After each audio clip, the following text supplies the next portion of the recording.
You're staying quite busy, I'm sure. Oh, yeah. Yeah, it's been crazy up at the store. I even went in 3 hours on Sunday and Oh boy. 7:30 to 6 every day. Got a few meetings. Like about a dozen of them this week. At least. I signed up for the rewards program. That's a good deal. Yeah. Have one lady that actually saved $1.11 a gallon just on what she bought in one shopping trip per gallon. So that's 15 gallons that you get at about 85, 90 cents per gallon. Yeah, it's Mr. Gerby. Hello. Want you to know you spoiled my lunch, my dinner the other night at NCDA. We were at NJPA and I had to look at your picture while I was eating. My poor beer. Yeah. Oh, dang it. Nice picture, though. Yeah. What they had to work with. Oh, the touch-up was unbelievable. Yeah. Basically, she took my glasses and worked my face around and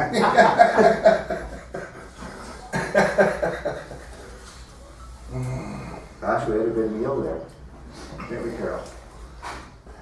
When Oh, that's right, you weren't up there. I wasn't. Oh, NJPA, yes, they have very good meals. Yeah, that group that caters them. Prairie Bay is usually where they get their Oh, food Prairie from. Bay. No, they had somebody else this time. They had a local person that had died. I thought I saw Lauren walk in. Yeah, no, that's gonna be a good group to work with. They got money. Yeah, no kidding. Hi, Lauren.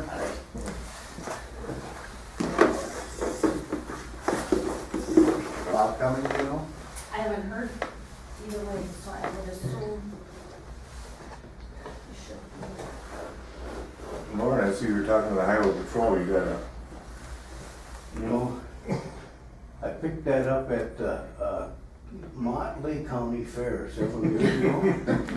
And I think it scares a lot of people because they think I'm a highway cop. oh, I got chewed out the other day, I was wearing my highway patrol t-shirt.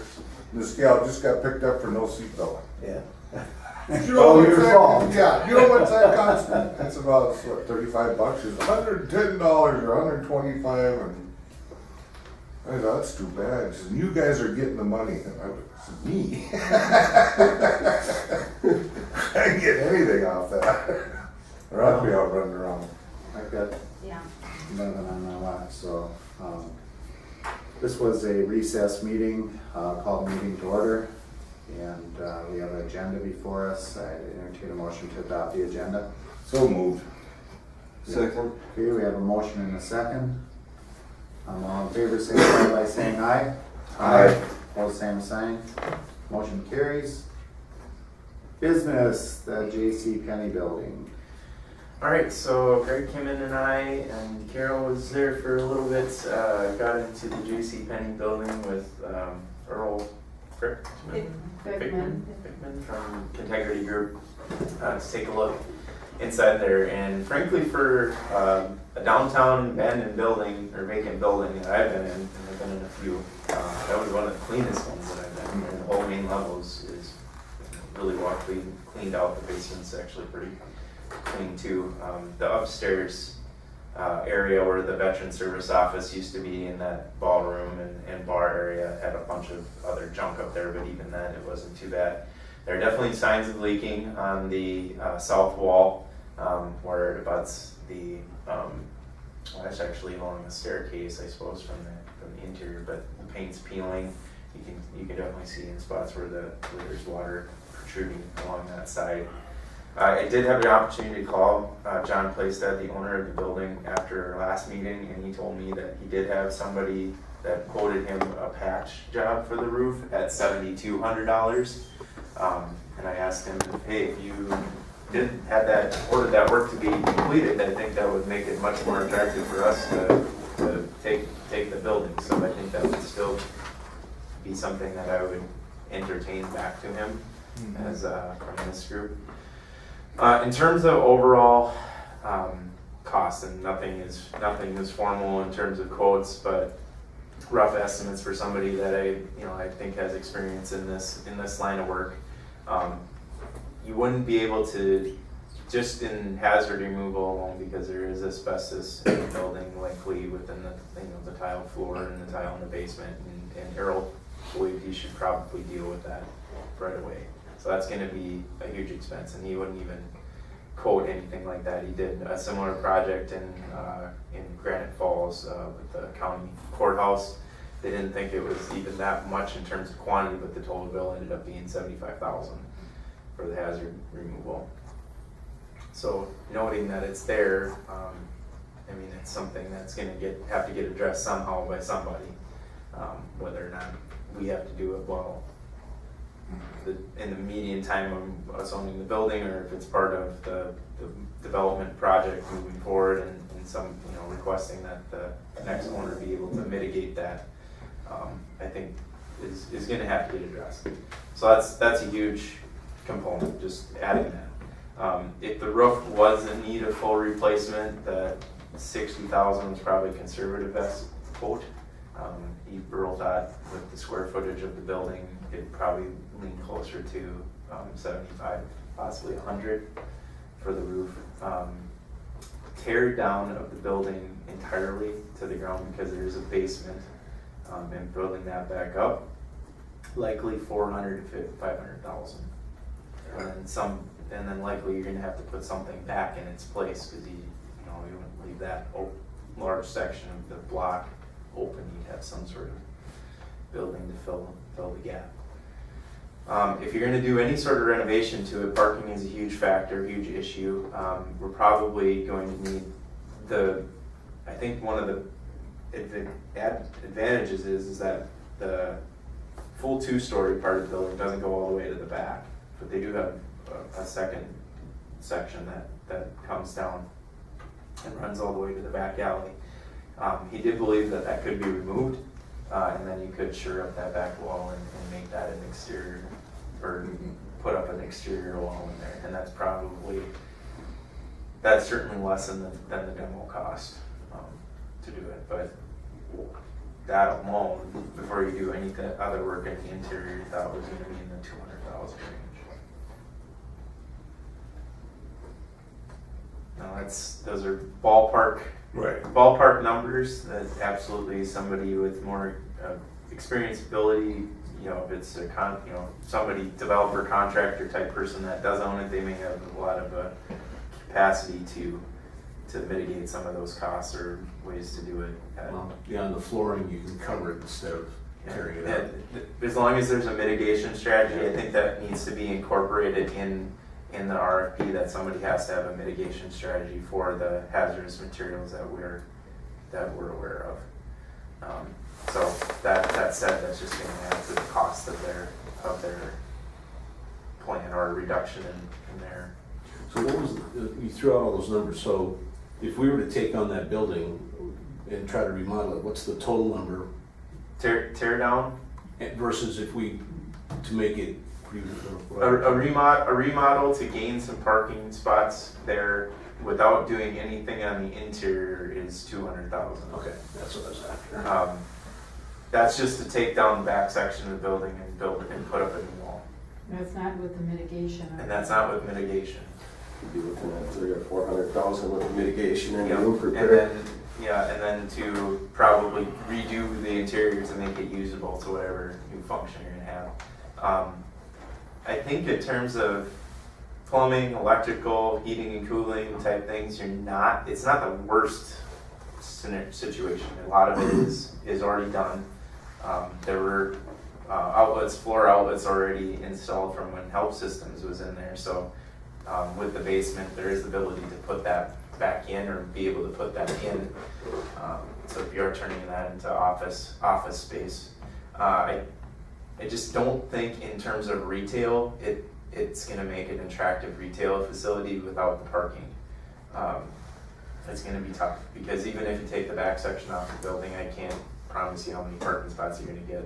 Maybe a dozen at best, if you can, with having to do some sort of loop around there because the only access you have is off the alley.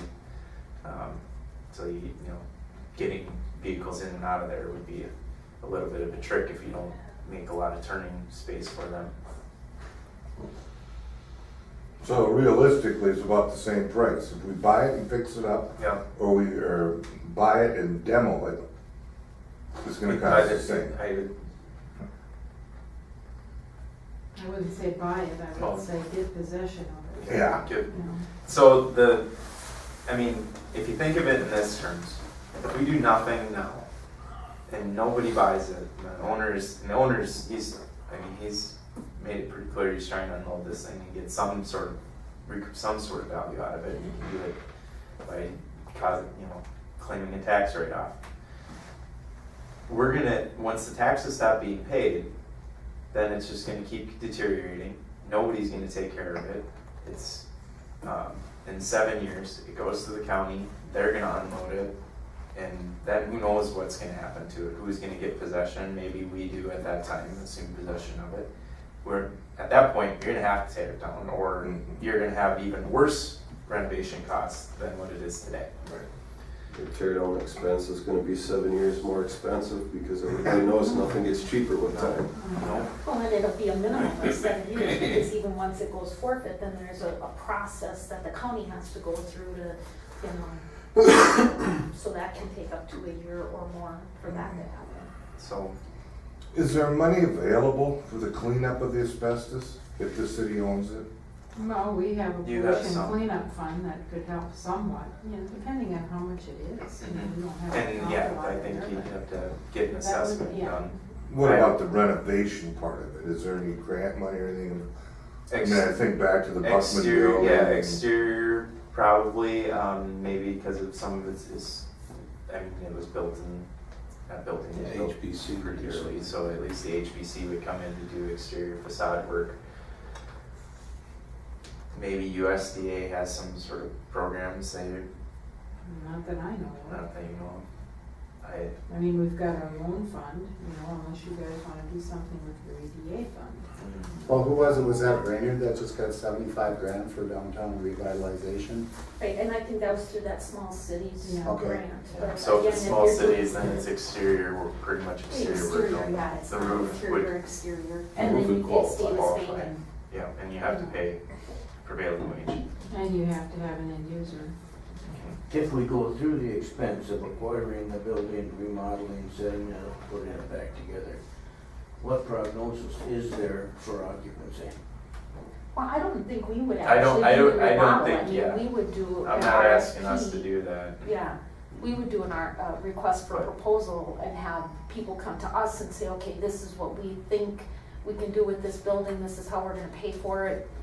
You know, I don't think we Yeah, would. so what I'm presenting in terms of these total numbers is a realistic expectation of, even if we find the right person, that's the right fit that can do the work in this building, there's gonna be a huge gap in what it is that they can financially do and make this building a viable asset for them. Nobody's So- gonna buy it from us for 500,000. No, is what we're not you're gonna saying. sell for anything. We're pretty much gonna be turning it around and giving it away. We're not gonna make any money on I it. mean, if we take possession, we almost have to do the roof, I think. I mean, otherwise it's gonna get worse and worse. I mean, at least immediately I do the patchwork Yeah. to make sure it survives the winter, so we can buy time to do an RFP process to get ideas or at least interest from who can. So what do we have for EDA dollars that we could, do we have EDA dollars that we could expand towards this? Isn't that where probably Well, the gap financing for Rates us to will fix it come up out will of come that, from? well, so, we're talking about getting the building for free, right? right, So really what we're looking at is the expense of the roof patch we're talking, that's really the only eminent. That's the immediate thing that I would That's say, the only eminent. absolutely, as soon as we get ownership, we're addressing that concern. Well, perhaps And the that's, owner would and that's be what willing to I do said, it. you know, We'll take it, but you've patched the roof. yeah. That would be the ideal scenario, even if we did have to put a roof He patch on it. he didn't want to, but If we could get a third of a block of downtown for under 10 grand and make sure it doesn't fall into ruins. Because it's not gonna help the city at all if it's sitting there rotting away while somebody figures out who's gonna get it in the end. It'd be easy for us to be extremely conservative and just say, no, we won't, don't wanna touch it, but somebody's gonna have to deal with it eventually. And it's either likely gonna be gonna us be. now or us in a Right, decade. right. Well, you look at the Clark Station, that's a prime example. I mean, that place just deteriorated and it sat and sat and, you know, we had to wait how long to. Yeah, you know, that to scenario get it on a cleaned grand up, you scale. know. Yeah, yes. Because now we're exactly. downtown with attached buildings, abutting walls. I'm joking, but most of us will be long gone by the time 7, 8, 10 years goes by, that we wouldn't be on the EDA anymore. So it wouldn't be our fault. Right. That'll be your fault. We'll still blame Us young guys that would still be around would Yeah. make sure your name remained in. Yeah, okay. That retroactive blame can go on. We're just hoping we have a large estate so we can tax the hell out of it and pay for it. That hindsight's a dangerous thing. So, like, walking through there, it's like, those are the thoughts that came to my mind. It's we're dealing with it now or dealing with it later, and frankly, like I said, it's not cheap, but it's already in better situation than a lot of other things that I've seen in my experience. I've been through, we did 4 projects in Madison, and I've seen a dozen downtown buildings that were vacant and pretty in much worse condition than this thing was. So I mean, if the bike trail comes through and all that, I mean, at some point, this could be a very valuable building because it's a big building. Yeah. There's a lot of space there. so you don't want to ruin its value Yeah. by letting it fall into complete ruin. So are we potentially looking for some sort of a motion to accept the building with conditions of a roof patch, or is that, Or even if we could negotiate it some, I mean. how do you negotiate more than nothing? Well, no, from his perspective, he may say no. Right, But in other words, what I'm trying to get across is, he's probably, what do you think the street value, I mean, if he were to have that place appraised, what I'm trying to figure out in my mind is how big of a tax write-off is he gonna get, okay? So what I'm trying to get across is that he's probably willing to negotiate some of that away as long as he still gets some tax write-off. well, if he wasn't too excited about the 270, 200, I don't know, and I know what you're saying, if he's gonna save 70 grand, you give us 25 grand and Yeah. fix it up and we'll call it good. He had a guy who quoted him to do the work, and he said, all I have to do is make a call and get up there and patch it. So, He hasn't had it appraised, I mean, you're gonna have to get an appraiser in Yeah. there. And then it will be either the appraised value or a percentage of the appraised value. That's what I was trying to get at, yeah. Yeah, what do we think that building is worth as it sits right now? I mean, I have no concept right now. It's worth what somebody will pay for Pay, it. yeah, good point. Which is probably nothing the way it sounds, if you're gonna have to pay Yeah. $500,000 to fix it, Yeah. what value is it? So, I mean, the That's best stopping case, it from being occupied now. Right. What are the taxes paid on that building? that's the best case is if you could We get looked at that 240, last meeting, 250. I don't remember. throw them out there. And you can look what the county has on for assessed value. county has 140,500 for 2017 taxable value. 14.5? 145. 145. 140, 500. 500. 140, 500. And the taxes are paid, and they were 4,100 in 2016, which will likely go up because its valuation went up for. Yeah. I can see why. So we'll end up paying property taxes 2017 if we obtain the property, because it just timing wise, it would have to come to us before July 1, so it'll still be taxable for 2017, which again is still, I'm thinking he's gonna say no on the roof. I really am. Why would he? It doesn't financially make sense for him to pay for that roof. He'd be better off to walk away. At best, we can maybe get him to give us a little bit, I essentially said, you know, I can't accept this offer, but if you made us an offer with the roof repaired, I think that would be pretty attractive, that, you know, that you'll turn it over and have, that, you know, with the roof patch.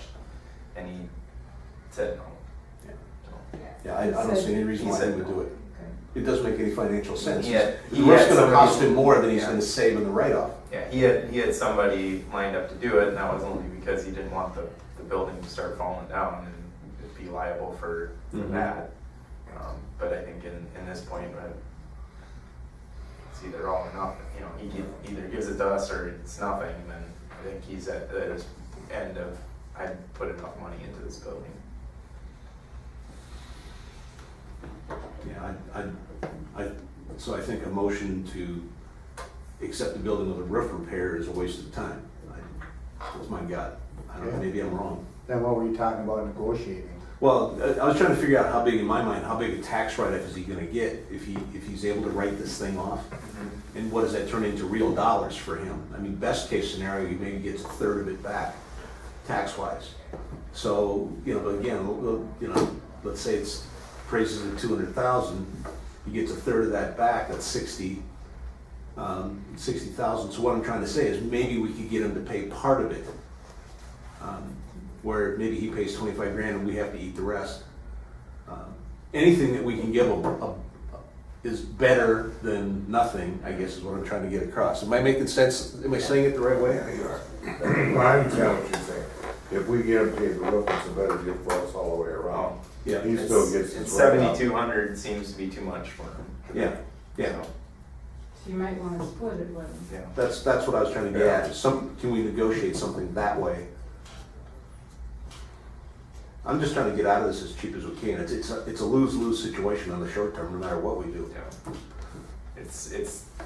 But it's doing better than the alternative. Correct. Yeah, I don't think we have a choice. It's a loss, but what, you know, the risk is far outweighs the expense of not doing it. Well, we talked about the reason we needed to recess rather than deal with this at the next meeting is because of the timeline. So Right. if we're looking at negotiating,